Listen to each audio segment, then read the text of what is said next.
The NCHC Pod is in the books, the second half of the season awaits, and we will detail both on this week's edition of North Dakota Hockey Central. Hello, I'm Alex Heinert, and it is great to have you with us for the latest look inside the UND hockey program. We've got a lot to preview on today's show, including the first of many key series against Omaha in 2021. But we've got to begin with the incredible December North Dakota and many of us here at Midco Sports spent at Baxter Arena inside the NCHC Pod. When all was said and done, the pod ran from December the 1st to December 21st and featured 38 intense conference games, and our MidcoSN team was there to document it all. For a look at how the pod went off without a hitch and how we managed to get every game on the air, here's our Tom Neiman. In the year of COVID, you've probably become familiar with the sports term bubble, an environment created to promote the safety of those inside.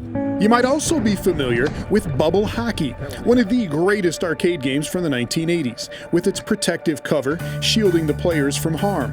And in 2020, the bubble concept was put in play to allow an entire college hockey conference spanning a large swath of the United States to safely save their season, at least the first half of it. This, they thought, was the best way to pull this season off and to give their teams a fighting chance to get games in, to play competitive games that will mean something. All these games count in the conference standings. The National Collegiate Hockey Conference includes teams from Colorado, Nebraska, North Dakota, Minnesota, Michigan, and Ohio. And in any other year, they would all be crisscrossing Middle America right now to play on each other's home ice. But this is, of course, not any other year. All right. December 1st, day one of the NCHC Pod. Here we go. Normally it would take 2 months to play the first half of the NCHC season, but in Omaha they have completed the first go-around of 38 games in 21 days. All right, so it's day 12. The guys are starting to call it pod fog. Days are running together, you don't know what day of the week it is. Teams stayed in isolation in hotels near Baxter Arena. They all quarantined in their home cities before coming to Omaha and arrived here a week early to take further precautions. Anyone who might enter the venue was frequently tested for COVID-19 during the 3-week run. No fans were allowed to attend, but you could watch every game on either NCHC TV or on Midco Sports Network. 3, 2, For years, Midco has used centralized production to televise events, which means only camera operators and engineers and announcers are on site. In Omaha, UND regulars Heinert and Jake Brandt tag-teamed with Ben Holden from Michigan and Dave Starman from New York to handle the call on all the action. Every other part of the broadcast was handled remotely by the Midco crew. Producers and directors calling the shots from studios in Grand Forks and Fargo. Replays and camera changes, graphics and stats, and getting everything on the air handled in Sioux Falls. And in TV world, to produce 2 games a day for 5 days in a row would be an intense endeavor, let alone 2 or 3 games a day for 3 weeks in a row. But really though, since the second day, it feels like things have gone pretty smooth. Everybody's kind of figured out their role. Everybody knows what they're doing. All in all, it was a rousing Omaha success story, changing the game plan and coming up with a win-win solution to a pandemic problem. And for our guy Heinert, a husband and a father of a 1-year-old and a 3-year-old, he represents everybody involved in this 2020 experiment, those who gave up a lot of personal comfort to make it all happen. I am so incredibly thankful to have been a part of this event in some small way. I'm so proud of our MidcoSN team for all the work they've done, and to the NCHC and everybody associated with the league for pulling this off seamlessly. Most of all though, I think at the end of this, I'm excited that it's over, because I miss my girls, and I'm excited to get back home and see them. Good stuff from Tom and from our producer Josh Muntz. By the way, that story was featured on a recent episode of Midco Sports Magazine, which airs on Monday nights here on MidcoSN. Be sure to check that out if you like good television. Speaking of good TV, we've got a loaded recap of UND's time in the NCHC Pod on the way, beginning with the perspective of the head coach. Brad Berry joins me to talk pod life and more right after this.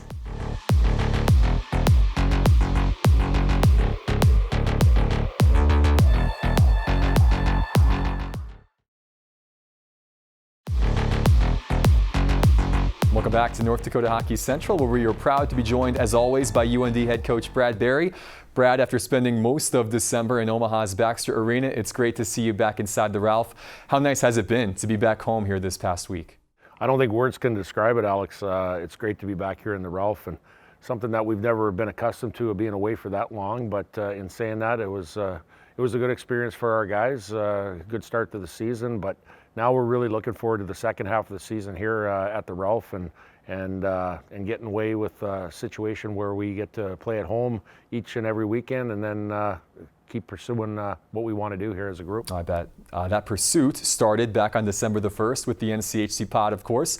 How good did it feel to be playing hockey again after 9 long months away? And what can you say about the job the league and everyone associated with the Pod did to make that happen? Yeah, well, first of all, and part of that question is we were excited about playing games, and I think there was some anxiety a little bit going into the summer months and into the early fall with not being certain if we were going to play at all. And the league did an outstanding job of trying to get a controlled environment where all 8 teams could play to get 10 games under their belt and get a good start to the season through testing and through a situation where everybody was on the same level. And now it's incumbent upon every member in the NCHC to do the right things and to try to keep our season going, playing in their own individual rinks, and then obviously going on the road here too. So great job by the NCHC, and now it's upon each member school to try to do the right thing. The Pod was a unique experience on a number of levels for you and your team that saw you play 10 games in 19 days. What was the hardest aspect about the Pod format, schedule or otherwise, that you had to overcome? Well, we didn't get bored, that's for sure. It was we played 10 games in 19 days, and between playing the game on that game day and then having resting our guys, having some rest, and coaches preparing the team for the upcoming games, the turnaround was really quick. We stayed at a hotel where we were just the sole occupants there. The hotel did an outstanding job of hosting us. Our guys, we're around each other 24/7, and I think that brought our team together closer, even though that we were, on the road for 3 weeks. And it was a situation where I guess it's everything that you could ask for in a situation where, looking into it at the beginning, it wasn't really probably something we were looking forward to, but coming out of it, it was something that, our guys cherished and they'll remember for the rest of their lives. I bet. Yeah. Despite the workload, the hockey itself across the board was high level, just as we've come to expect from UND and this league. Now that you've had a chance to reflect, what do you think were the biggest bright spots in your team's play in Omaha? Yeah, I would say the consistency of the way we approached each and every game. I think there was an exuberance and excitement as far as starting it. We got in there and we were totally healthy. We had all of our players available for the first 3 games at least. We lost Tyler Clevin and Jake Sanderson to the World Juniors, and they had a really good first 3 games with us. So our numbers down on the back end were right down to the limit. We had 6 defensemen, healthy defensemen.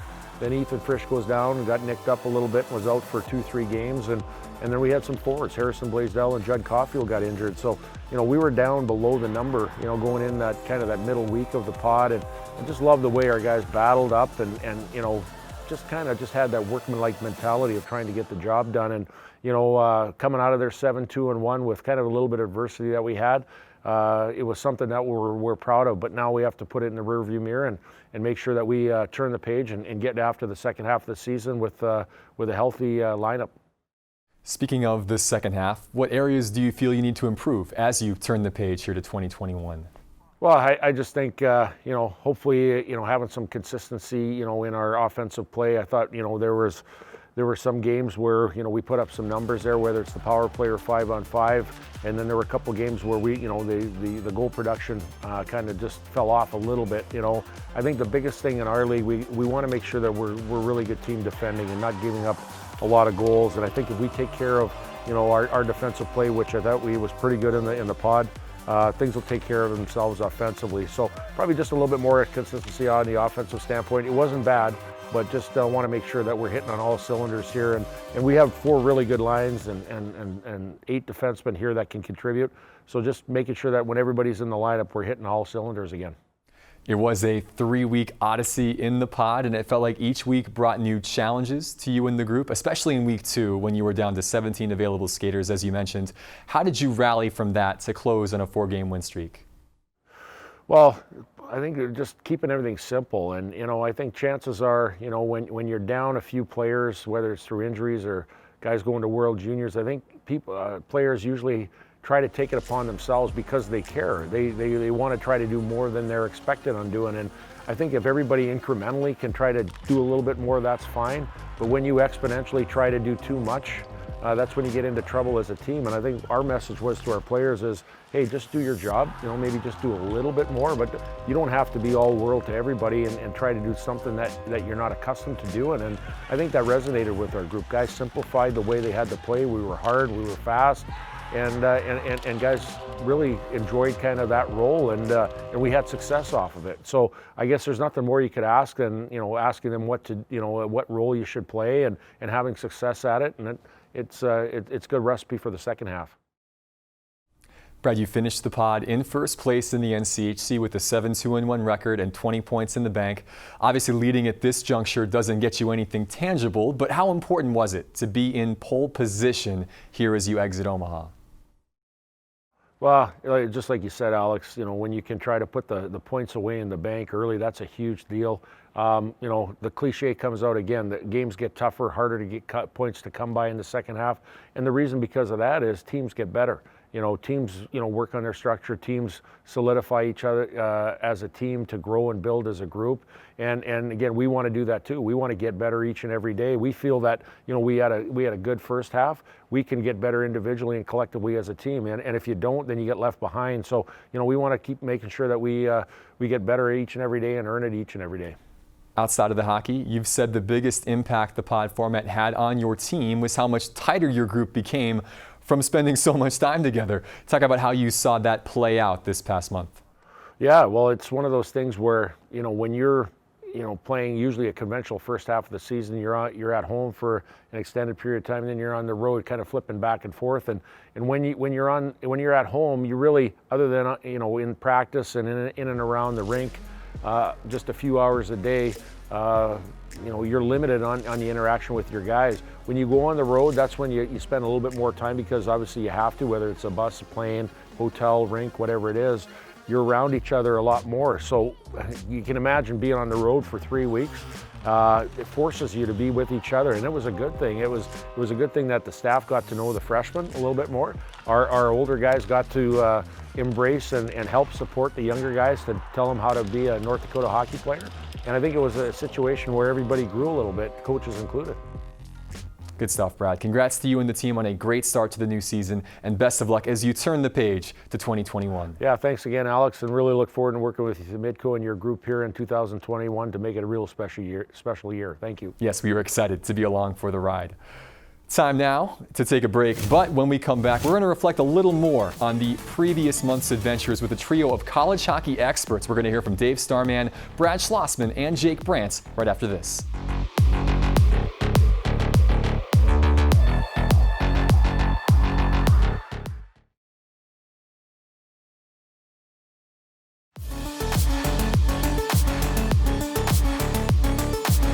Welcome back.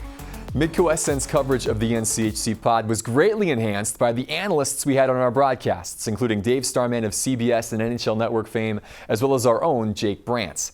Once their respective time in Omaha came to a close, I had a chance to catch up with Dave and Jake, as well as Brad Schlossman of the Grand Forks Herald, to get their take on the pod and this year's North Dakota team. Check it out.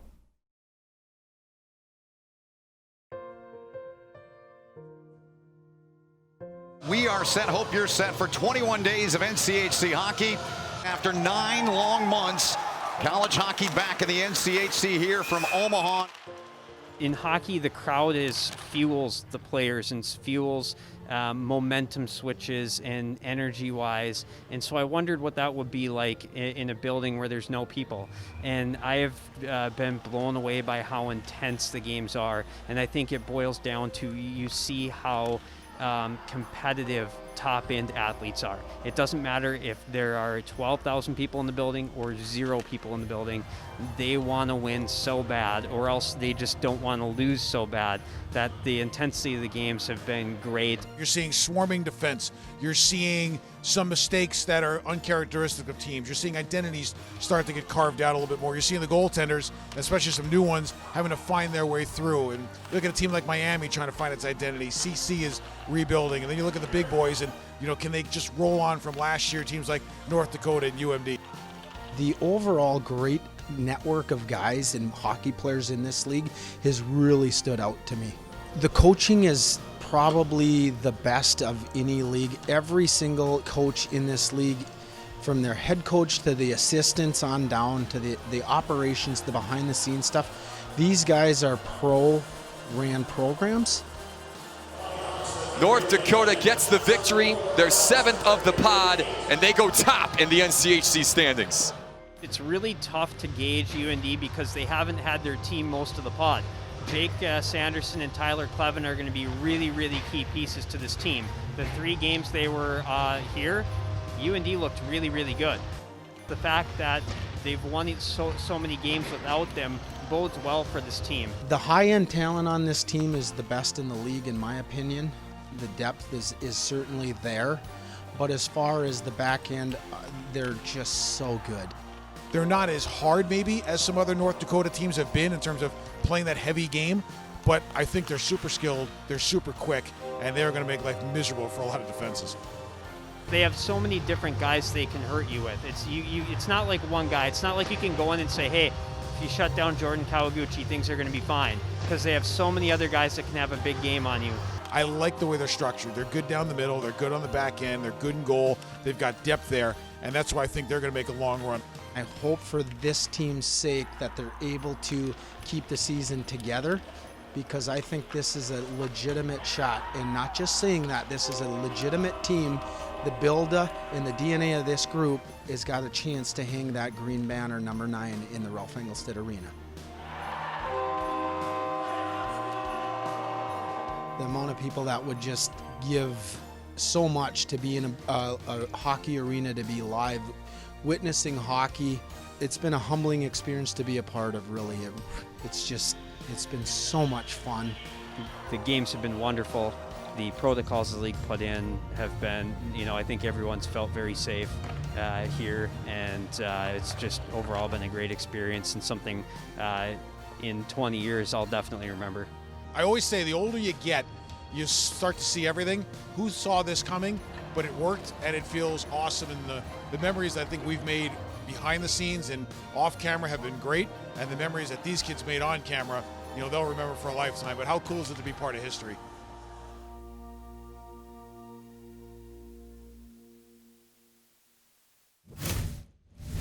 Dave, Jake, and Brad, 3 of the best in the business at what they do. Brad and North Dakota were set to return to Baxter Arena this weekend, but then 2020 happened. We'll have the latest postponement news regarding UND's second half opener when we come back.